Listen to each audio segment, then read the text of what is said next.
I'm going to give you 3 seconds to name the best hitter in baseball over the last 5 years. 1, 2, Aaron Judge. I know what you said. I know you said it before I even finished counting. I know you said it probably before I started counting. Now, what if I told you that his contract was less than half?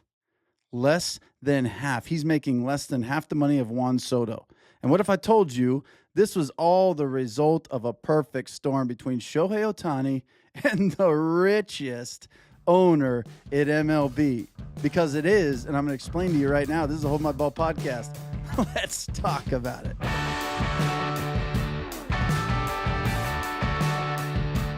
All right, this story starts in 2022, and Aaron Judge is about to turn in the greatest free agency year of all time.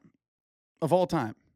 He plays well, he gets a big contract. He doesn't play well, he still gets a really good contract, just maybe not as good as it would have been. This dude goes out, puts his nuts on the line and says, let's go. AL MVP, 62 jacks, led the MLB in runs, RBIs, and walks, hit 311 with a 425 OBP, a 686 slugging, and a 1.111 OPS, and finished with a 10.8 WAR. I don't really care about WAR, you guys know that, but in this case, it truly shows what he did going into a contract year. What does he do? He enters free agency.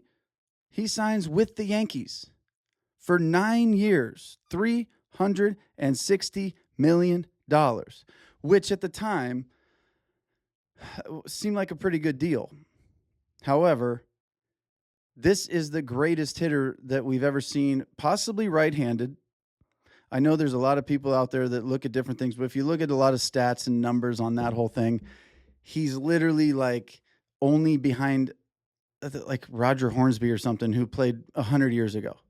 Like Judge as a right-handed hitter is, it's him, and then current active right now when we're talking contracts and what people are getting, there's nobody close in today's game when it comes to the kind of hitter that he is. He hits for average. He hits for power. He's undeniably better than everybody else, right? So he signs for $360 million, 9 years, which the craziest thing about this is the Yankees also signed Garrett Cole a couple of years before that for 9 years, $324 million. Make that make sense. That's crazy. I don't mind Garrett Cole getting that, but if you're going to give that to Garrett Cole, how the fuck do you give Aaron Judge the same thing? What are you doing? That's crazy to me. That's absolutely crazy. So now we look at this. Here's where this whole thing, I think, gets fun, right? Ohtani, the following year in 2023, he becomes a free agent after that year, right? What does he do? Same thing Aaron Judge does. He wins the MVP unanimously. And he's with the Angels at the time. So he's in the same league as Aaron Judge. Wins it unanimously. Now, here's the thing. Numbers are circulating, right? Could be a $400 or $500 million deal. $500 million would be crazy. 400, that's a lot. But man, he's certainly going to set the record. Highest pay, right? Ludicrous to even think about $500 million for a guy. That's crazy. And then the news breaks all of a sudden. Bam. 10 years, $700 million. Everybody's freaking out. Everybody. Never seen anything like it. Don't understand it. $700 million. You're going to pay a baseball player $700 million? Yeah. Dodgers are going to do that. And everybody freaks out about this number. And then they kind of calm down. And then all of a sudden they're like, oh, by the way, we're going to defer $68 million a year. He's really going to make $2 million a year. And then after he's done playing for 10 years at $2 million a year, then we're going to start paying him the 68 down the road. Everybody's losing their mind. This is insane. This is absolutely insane, right? But here's what happens. Does it matter? What is $680 million for the Dodgers when before Ohtani in 2023, the Dodgers' value as a team, $4.8 billion. That's what the Dodgers were worth. At the end of 2023, before they got Ohtani, they were worth $4.8 billion. After 24 months of having Ohtani on the Dodgers, 2 years, in 2 years, The Dodgers $4.8 billion that they were valued at, that they are worth in 2 years, in 24 months, has now increased to $6.9 billion. And the Dodgers became this year in 2025 the first to reach $1 billion in revenue in one season. And on top of it, don't forget, Ohtani's won 2 MVPs in that time, and he's won 2 World Series with the Dodgers in that time. So does Ohtani bring his value? Yes, because the only kind of $700 million contract that would ever make sense in any world, is the kind that comes with on-field play. Obviously, you're very good, and what you bring there matters. But to pay you $700 million, to pay you $70 million a year, you better be bringing some money in somewhere for this organization, because this is a business at the end of the day. And there's not a soul on this planet worth $70 million in one baseball season strictly for what they do on the field. There's not one. I don't care who it is. I don't care what they do. There's not a single person worth $70 million to go play baseball. There's just not. But when you bring Japan with you, and you bring that culture, and you bring those fans, that's how you get a guy for $700 million. And then all of a sudden it feels like a bargain when 2 years into his contract, you pay him $700 million, and your organization is in 2 years worth $2.1 billion more than it was before he got there. Makes perfect sense. And you got 2 world championships out of it, and he's been an MVP twice in a row for you. Does it get any better than that? I don't think it does. I really don't. The Ohtani effect is as real and as much of a guarantee as any bet a translator can make. I mean, it's as real as any bet anybody can make. It's as much of a shoe-in. It's as much of a sure thing. Betting on Ohtani to bring you money is as much of a sure thing as you could possibly look for. That's as simple as that. And now, to the point of this conversation, here's how I think Ohtani screwed the Mets. Because right now, the Mets, no matter who you ask, it's not looking great. I'll tell you that. But here's what happens. Aaron Judge sets the standard, 9 years, $360 million for the best hitter this game has seen in the last 20 years. Since Bonds. And really, if you add up a lefty and a righty, best lefty hitter ever, probably Bonds. Well, I shouldn't say probably. I'm going to flip that over. Best hitter ever, absolutely Barry Bonds, lefty. Best right-handed hitter, probably Aaron Judge. He's pretty darn good. And I grew up watching Pujols and all those guys, and I know Judge has got a ways to go. But what he's done in the last 4 or 5 years, consistently hitting for average, hitting for bombs, undeniably the best. There's nobody close to him. So here's what happens. He gets a nice contract. He's happy. He wants to win. Then Ohtani goes for $700 million the next season. 700. And now here comes Mr. Juan Soto. Juan Soto comes into his year, just like these other 2 guys did. Aaron Judge puts up a phenomenal year, gets paid. Shohei Ohtani, phenomenal year, gets paid. Now we got the largest contract in history to Ohtani. Introduce you, my friend, to the richest owner in all of baseball, Mr. Steve Cohen, worth $21.3 billion.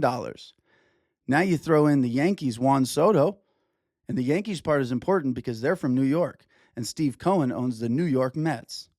And that is very important because when you have a billionaire worth $21 billion and his rival team is the New York Yankees, he's going to do something stupid.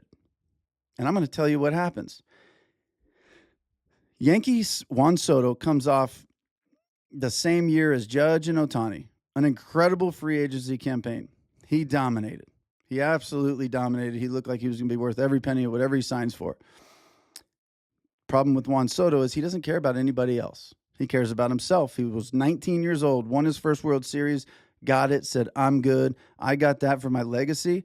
Now I care about one thing, and that's my pockets being filled with as much cash as possible.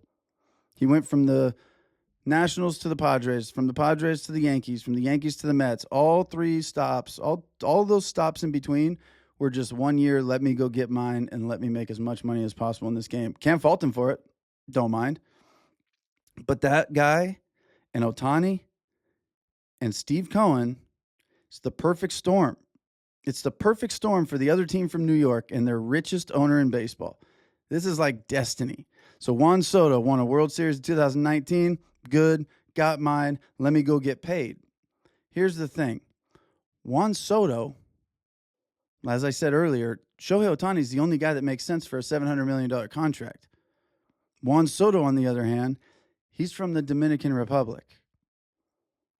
Different story than coming from Japan. They're big baseball people, yes, but Juan Soto is not Shohei Ohtani.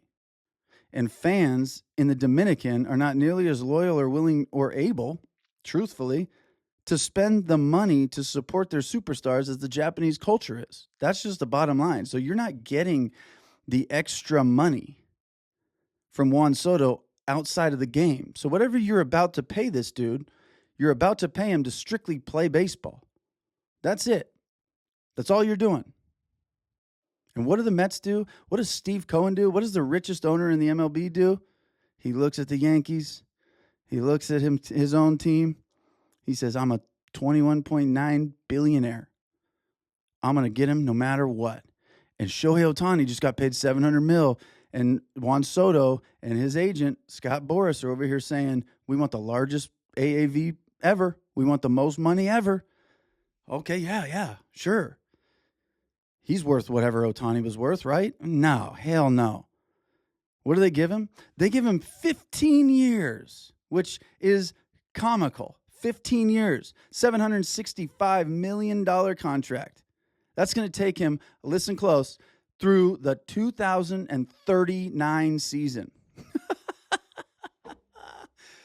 The 2039 season, Juan Soto will be getting paid a whole bunch of money by the Mets in the 2039 MLB season. If that is not one of the funniest things and stupidest contracts I've ever seen in my life, I don't know what is. But does it make sense? Let's take a quick look. Let's just take a look. In his first season, the Mets' value increased. They were worth $3 billion before Juan Soto got there. And in one season, they went from $3 billion value to $3.2 billion. So that's $200 million that they've increased, as opposed to the Dodgers' $850 million increase after Ohtani's first season. A little different, which, as I said earlier, turned into a $1.5 billion increase in Ohtani's second season. Will Juan Soto bring $1.5 billion to the value of the Mets in 2026? Doubtful. Therein lies the problem, ladies and gentlemen. That's the problem. Ohtani was paid to perform on and off the field, and he's done both on a greater scale than I think anyone expected, considering the $2.1 billion value increase and 2 world championships and 2 MVPs he's brought to the Dodgers in his first 2 seasons. Well, Juan Soto, the guy making over double what Aaron Judge, the greatest hitter in the game, is making, and also plays right field like Aaron Judge, who Soto is known for being a bad right fielder. They try to spin it like he's good. I don't know why he's not. He's just not. Aaron Judge is 50-50. A lot of people think he's good. A lot of people think he's not. I'm one of the guys that thinks it's right field. Who gives a shit? It's the easiest spot on the field. Your job is to hit. And that's what Aaron Judge does. It's what he does. So when I look at this, do we see this happening? Shohei Ohtani comes to the Dodgers, kicks up their value by over $2 billion. $2.4 billion. Wins 2 World Series with them. Wins an MVP in both years. And then we get Juan Soto.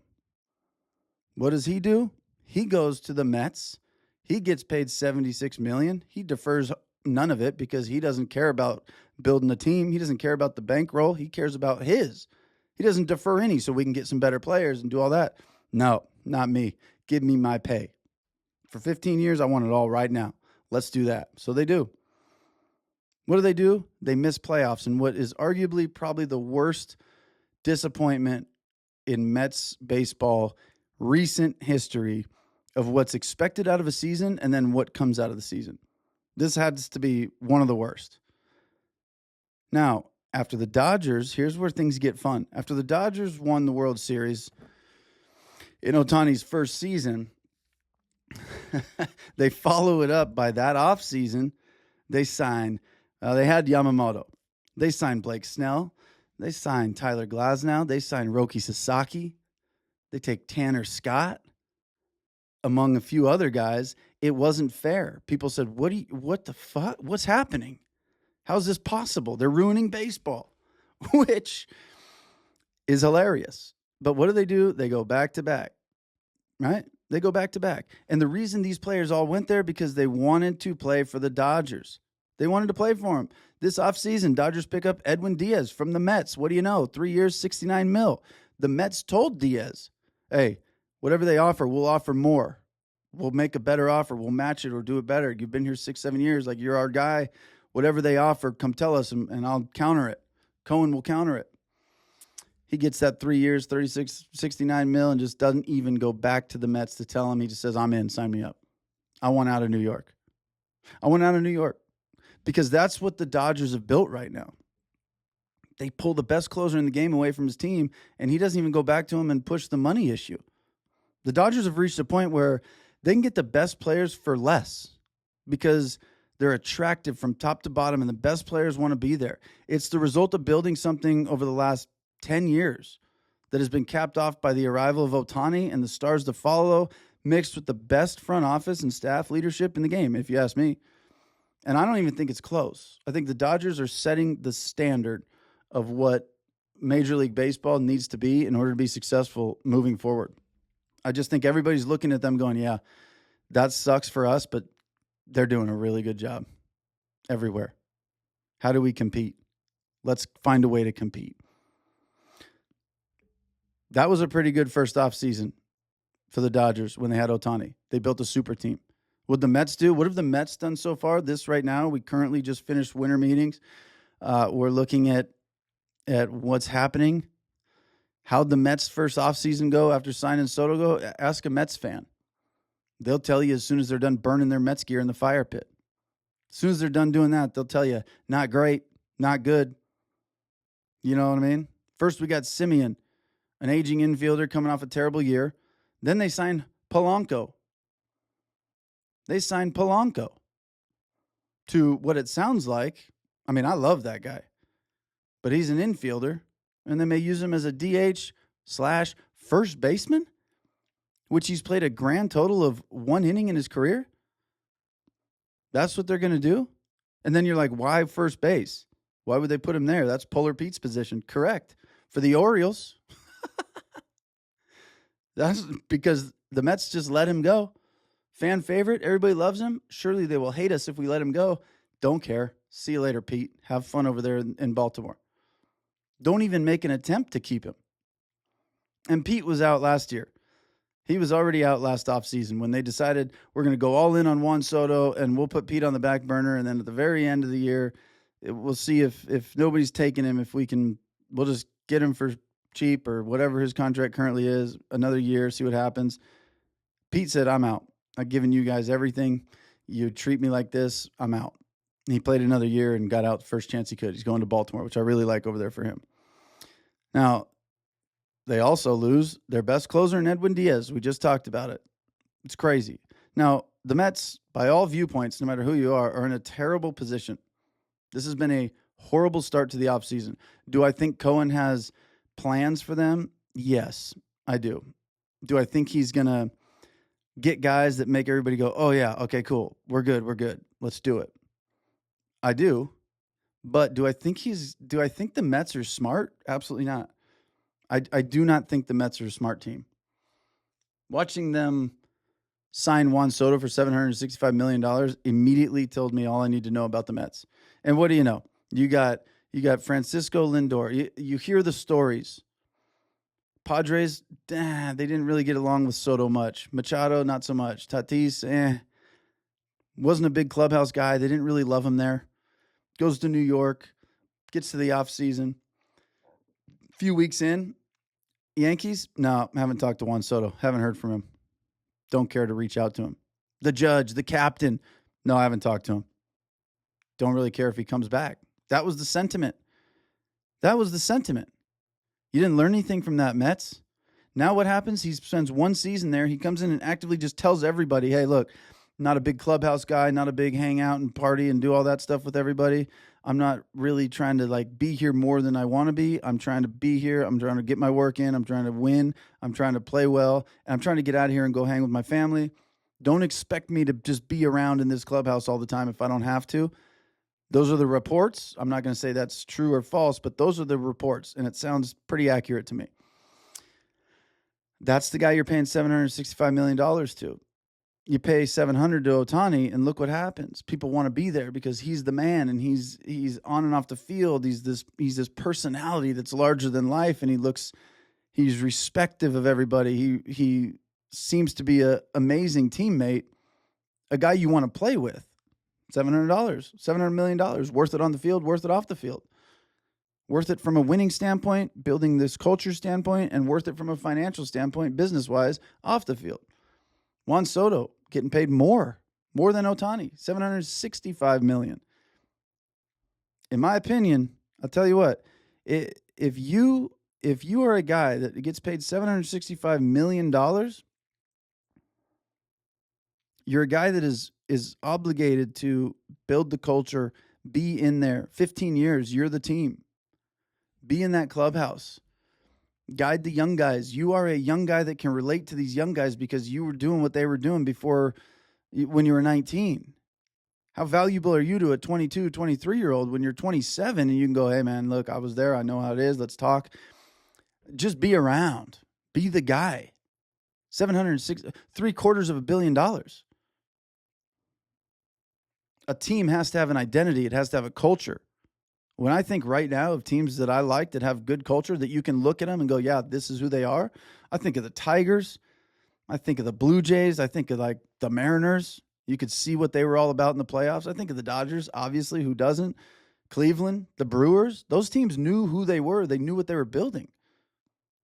They have a culture. You can easily identify them as a team. What do teams like the Mets identify? What do you see in them? What do you see in the Padres besides a bunch of superstars that don't know how to win? The Yankees, same. What's their culture? I don't know. The Phillies, I love them, but what exactly is their culture the last year or two? Bunch of good players. What is their culture? Just kind of there? It's hard. It's hard to define. I'll tell you what. What do they have in the way of success recently, those teams? If you ask them, the answer is nothing. I bet they all say nothing. So it does beg the question, if is anyone worth $765 million if all they're bringing to that team is their on-field play? Is anybody worth it? No. This is the Hold My Ball podcast. Thank you for listening. As always, guys, like, subscribe, follow. Everything that is free and does not cost you any money to support. That is what makes me happy. So keep doing that. Keep watching. Keep sending this. Keep saving it. Keep doing whatever. I love you guys. This is the Hold My Ball podcast. Catch you on the next episode.